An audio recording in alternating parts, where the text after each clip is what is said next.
열왕기하 6장 31절부터 7장 2절입니다.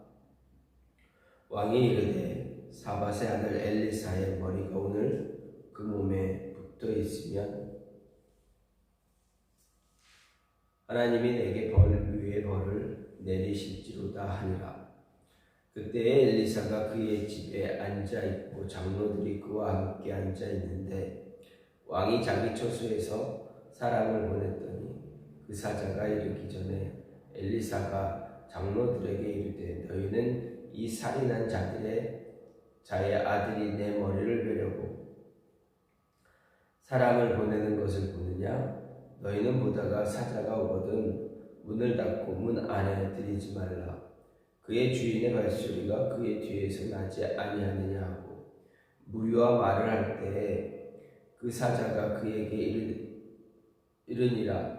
왕이 이르되 이 재앙이 여호와께로부터 나왔으니 어찌 더 여호와를 기다리리요. 엘리사가 이르되 여호와의 말씀을 들을지어다.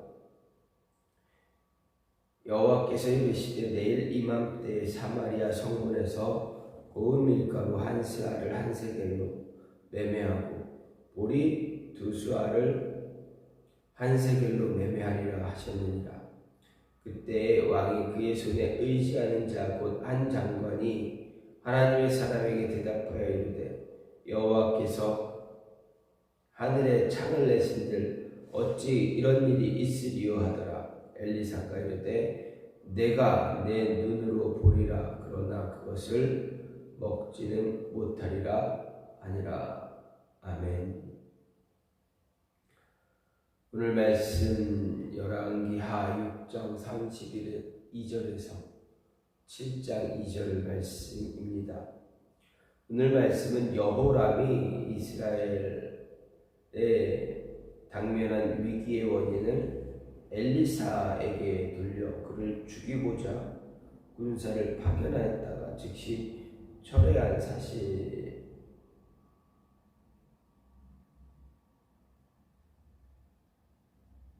그리고 엘리사가 이스라엘의 회복을 예언한 사실에 대해서 기록을 하고 있습니다.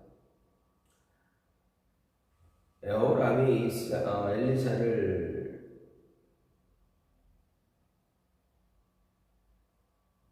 죽이려고 했었던 이유는 무엇입니까? 아람 왕 베나닷이 사마리아 성을 포위했기 때문에 그렇습니다. 북이스라엘을 침공하기 위해서 사마리아 성을 둘러싸고 있었던 베나하닷으로 인해서 사마리아 성이 어떻게 됩니까? 먹을 것이 없게 되었고 급기야 아이들 자신의 자녀를 삶아 먹는 그러한 모습까지 이르게 되었습니다. 이에 대해서 여호람이 이스라엘의 이런 이스라엘이 이렇게 어려운 원인이 되어진 것, 다 엘리사에게 그 탓을 돌리고 있습니다. 그리고 그를 죽이려고 군사를 보냅니다. 하지만 어떻습니까? 엘리사는 그 모습을 알고 자신에게 다가온 사람들을 들여보내지 못하게 합니다. 그리고 말합니다. 내일 그 모습들을 다 회복할 거다. 그런 이야기를 합니다. 이런 말씀을 좀 보게 되면 31절 말씀은 여호람이 이스라엘에 당면한 위기의 원인을 엘리사에게 돌려서 죽이려고 했고 32절은 여호람 왕이 자기를 죽이기 위해 사자를 보냈다는 것을 안 엘리사가 장로들에게 사자를 성 안으로 들이지 못하게 합니다. 이유가 무엇입니까? 왕이 자기에 대한 살해 명령을 돌이키기 위해 뒤따라오고 있기 때문이라고 설명한 사실을 이야기합니다. 그리고 33절부터 7장 33절과 7장 1절은 여호람이 엘리사에게 모든 재앙의 원인이 여호와께로부터 말미암은 것이고 또 어찌 더 여호와를 기다릴 수 있겠느냐 원망한 데 대해서 엘리사가 내일 사마리아 성의 식량난이 해결될 것이다 말합니다. 그리고 2절 7장 2절은 왕이 신임하는 한 장관이 엘리사의 말을 믿지 못해서 반박할 때에 엘리사가 그를 향해 이야기합니다. 이 예언이 이루어지는 것을 내 눈으로 보겠지만 너는 그것을 먹지 못할 것이다. 그 기쁨을 누리지 못할 것이다. 라는 이야기를 하는 것이 바로 오늘 말씀입니다. 오늘 말씀을 보면서 생각할 수 있는 것은 어리석은 사람은 모든 잘못을 자신의 탓으로 돌리기보다는 다른 사람의 탓으로 돌린다라는 것입니다. 어리석은 사람의 가장 큰 특징은 문제가 있을 때, 어떤 잘못된 것이 있을 때, 일이 생겼을 때 자신을 돌아보기보다는, 내부를 먼저 돌아보기보다는 외부, 다른 사람의 탓으로 돌리려고 한다라는 것입니다. 어떠한 일이 생기면 다 외부로만 일을 찾습니다. 밖에서 원인을 찾으려고 합니다. 내 안에서, 내부에서 원인을 찾기보다는 외부에서, 밖에서 그 원인을 찾으려고 하는 것이 일반적인 어리석은 사람의 특징이다라고 할 수가 있습니다. 그래서 이스라엘의 왕이 이 지금 사마리아 성 앞에 이스라엘에 나타난 이 어려움, 아람 왕 베나다시 사마리아 성을 에워싸고 이스라엘에게 어려움을 주는 이유, 자신이 하나님 앞에 온전하지 못하고 하나님을 바로 섬기지 못했던 그 원인을 이제 하나님께 돌리고 있다는 것입니다. 자신의 바른 신앙과 이스라엘로 하여금 바른 신앙을 가지지 못하게 했던 그 원인을, 그것이 원인임에도 불구하고 어떻게 합니까? 그 원인을 자신은 아무 문제가 없음에도 불구하고 하나님이 이 모든 원인의 책임이다 라고 생각하고 그 문제를 하나님께 돌리고 있습니다. 얼마나 어리석겠습니까? 지금까지 이스라엘이 별 문제 없이 잘 버티고 있었던 이유는 바로 하나님의 은혜 때문입니다. 하나님이 그들을 도우셨기 때문에 먹을 것이 없는 그들에게 먹을 것이 있고, 또 아람이 계속 쳐들어왔을 때도 하나님이 지켜주셨던 것입니다.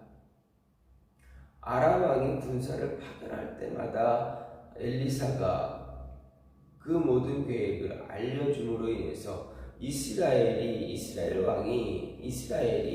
아람에게 멸망하지 않고, 아람에게 괴롭힘 당하지 않고 도리어 아람이 괴롭힘을 당하게 됩니다. 그리고 결국에는 아람 왕이 보낸 군사가 한 사람도 죽임당하지 않고 포로로 끌려왔음에도 불구하고 먹을 것을 먹고 먹고 마신 후에 다 돌아갔더니 어떻게 됩니까? 많은 시간 동안 아람이 이스라엘을 침범하지 않았다라고 분명히 성경은 이야기합니다. 다 누구의 은혜입니까? 하나님의 은혜입니다. 하나님이 돌봐주시고 하나님이 지켜주셨기 때문에 이스라엘이 어려움 당하지 않았습니다. 그럼에도 이스라엘은 어땠습니까? 그들의 신앙을 바르게 유지하기 위해서 하나님을 찾았습니까? 하나님께 온전히 붙잡힘을 당했습니까? 아닙니다. 하나님을 멀리합니다. 하나님이 아닌 우상에게 절을 하고 우상을 섬기는 그런 모습을 계속 지속적으로 갔습니다. 그럼에도 하나님은 그들을 보호하셨고 지켜주시고 먹을 것을 주셨음에도 불구하고 어떻게 합니까? 끝까지 하나님을 버리는 그러한 모습을 가졌습니다. 이러한 원인 때문에, 이러한 모습 때문에 하나님은 다시 아람 왕 베나닷으로 하여금 이스라엘을 심판하고 경고하고 심판하기 위해서 그를 보냅니다. 베나닷이 사마리아를 포위하고 옥죄고 있습니다. 아무도 들어가지 못하고 아무도 나오지 못하게 성읍을 둘러쌌습니다. 그랬더니 그 성에 먹을 것이 떨어지고 식량난이 나타나고 끝내는 아들을 잡아먹는 그런 사태까지 일어났습니다. 이 모든 원인이 어디에 있습니까? 바로 이스라엘 안에 있습니다. 그들이 하나님을 섬기지 않았기 때문이었습니다. 그런데 어떻게 합니까? 타락한 이 이스라엘의 왕은 그 원인을 하나님께 돌립니다. 자신이 잘못했다라고 고백하지 못하고 회개하지 못하고 그 원인을 하나님께 돌리고 있습니다. 하나님이 이렇게 했습니다. 하나님 때문입니다. 내가 이렇게 된 것은 하나님이 이렇게 하셨기 때문입니다. 왜 나에게 이렇게 어려움을 주십니까? 이스라엘의 왕과 우리의 모습이 너무 유사하지 않습니까? 우리는 이스라엘 왕은 하나님을 믿지 않았기 때문에 않고 이렇게 이야기했지만 우리는 어떻습니까? 하나님을 믿고 하나님께 기도하면서 하나님의 음성을 들으면서 하나님, 이거 하나님 때문 아닙니까? 왜 하나님 나에게 자꾸 이런 어려움을 주십니까? 말하지 고백하고 있지 않습니까?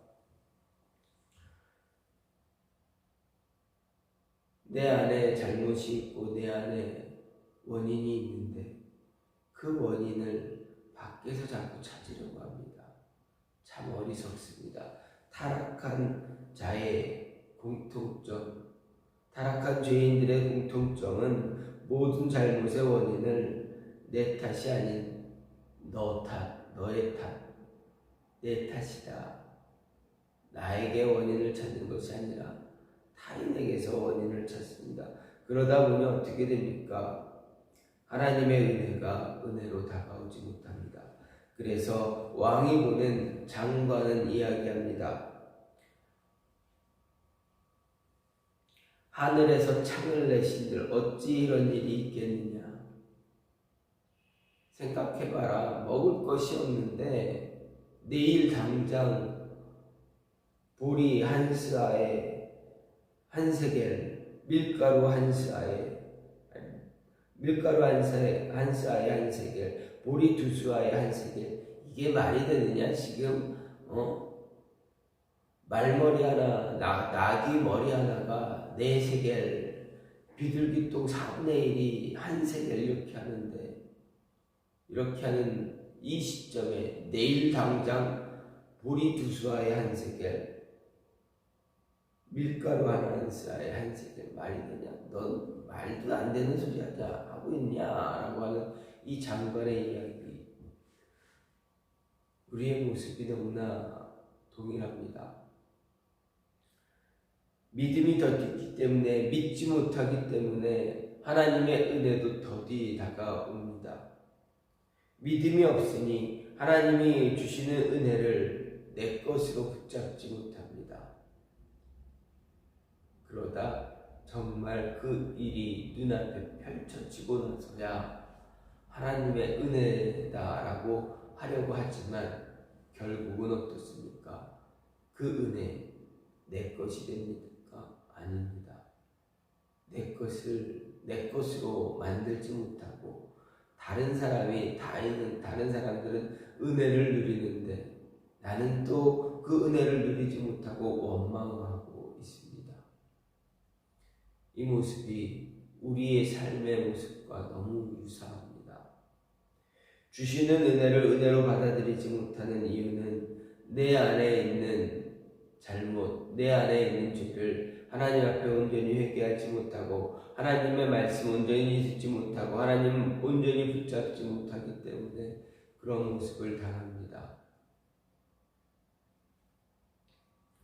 오늘 말씀을 통해서 우리에게 하시는 말씀은 문제가 있으니 그 문제의 원인을 외부에서 찾지 말고 내 안에, 내 심령 안에 있으니 그것을 찾아라. 무엇입니까? 내 믿음이 약하지 않느냐, 내가 더디 믿지 않느냐, 내가 나를 믿는다고 말하면서 너의 믿음은 나에게 주지 않지 않느냐, 내 이야기 듣는 척 하기만 하지 내 이야기 정말 내 이야기는 정작 안 듣지 않느냐. 기도하는 것처럼 보이긴 하지만 정말 내가 나에게 모든 것 맡기고 간절하게 안 찾고 있는 것 아니냐. 내가 너에게 은혜를 주었는데 그게 은혜인지 모르지 않느냐. 지금까지 베풀어진 그 은혜, 너는 그것을 당연하게 여기고 있지 않느냐. 나에게 그 은혜의 감사함을 고백하지 않고 그냥 당연한 것처럼 너가 잘해서, 너가 내 능력이 좋아서 그것이 너의 것인 양 받아들이고 있지 않느냐. 이것이 하나님의 음성입니다. 우리는 그렇습니다. 주어진 은혜를 내 것이냐, 하나님이 주시는 은혜인 줄 모르고 내가 잘나서 잘 되는 것처럼 여기고 더디 믿고 하나님이 주실 은혜를 믿지 못하는 내 안에 있는 잘못을 다른 사람에게 돌리는 그러한 모습들 우리 안에 있지 않습니까? 이스라엘의 왕과 그가 보낸 이 찬 장군의 모습은 우리의 모습과 너무나 유사합니다. 그래서 하나님은 우리에게 말합니다. 모든 원인 나에게 돌리지 말고 내 안에 있는 잘못, 내 안에서 원인을 먼저 찾고 내게 먼저 무릎 꿇고 기도하라. 그리고 믿어라. 그 믿음 나에게 보여달라 말씀하십니다. 그래야 하나님의 은혜가 진정한 하나님의 은혜임을 우리가 고백할 수가 있는 것입니다. 하나님은 우리가 먼저 우리의 마음을, 우리의 믿음을 하나님께 보여주길 원합니다. 아니 이미 은혜가 있음에도 불구하고 그 믿음을 보이지 못하는 어리석음 갖지 말라 이야기합니다. 그래서 우리의 삶은 우리는 우리의 믿음을 먼저 하나님께 보일 수 있어야 합니다. 그리고 문제를 내 안에서 찾아야지 밖에서 찾으려고 하지 말아야 합니다. 남의 탓 돌리려고 하지 말아야 됩니다. 그리고 주어진 은혜를 은혜로 받을 줄 아는 그 모습도 필요합니다. 이러한 모습이 우리 삶에 늘 임하게 해달라 기도할 줄 알아야 합니다. 기도할 때 그 은혜가 하나님의 진실한 은혜임을 고백할 수가 있습니다. 매일매일 이렇게 고백할 수 있는 저와 여러분이 되기를 간절히 소망합니다. 이 시간